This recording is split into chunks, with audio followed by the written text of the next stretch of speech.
ನಾನು ವಿರೋಧ ಪಕ್ಷದ ನಾಯಕನಾಗಿ ಒಂದು ವರ್ಷ ತುಂಬಿದೆ ಇವತ್ತು. ಅದರ ಜೊತೆಗೆ ಇವತ್ತು 40% ಏನು ನಮ್ಮ ಮೇಲೆ ಆಪಾದನೆ ಮಾಡಿದ್ರು, ಆಪಾದನೆನೂ ಕೂಡ ಸುಳ್ಳು. ಅದರಿಂದನೂ ಮುಕ್ತ ಆಗಿದ್ದೀರಿ. ಇವತ್ತು ನಮ್ಗೆ ಸಿಹಿ ಸುದ್ದಿ. ಕೆಂಪಣ್ಣ ಮತ್ತು ಉಪಾಧ್ಯಕ್ಷ ಪದ್ಮರಾಜ್ ಅವರು ಕಾಂಗ್ರೆಸ್ಸಿನ ಟೂಲ್ ಕಿಟ್ ಆಗಿ ಉಪಯೋಗ ಮಾಡಿಕೊಂಡು ಸರ್ಕಾರ 40% ವಸೂಲಿ ಮಾಡುತ್ತೆ ಅಂತೇಳಿ ಅವರ ಏನ್ ಕೇಸನ್ನ ದಾಖಲೆ ಮಾಡಿದ್ರು.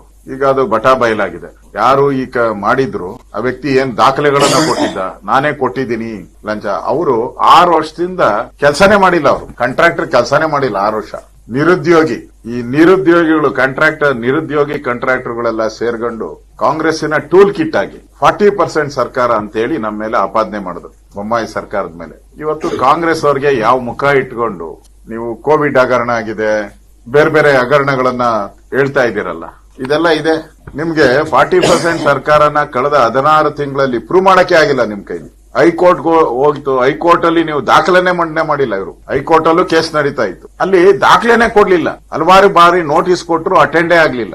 ಈಗ ಲೋಕಾಯುಕ್ತ ಕ್ಲೀನ್ ಚಿಟ್ ಕೊಟ್ಟಿದೆ. ಅವರು 6 ವರ್ಷದಿಂದ ಕೆಲಸನೇ ಮಾಡಿಲ್ಲ, ಇನ್ ಕಮಿಷನ್ ಕೊಡೋ ಪ್ರಶ್ನೆನೇ ಏನೈತೆ ಅಂತೇಳಿ ಕೇಸನ್ನ ವಜಾ ಮಾಡಿದ್ದಾರೆ.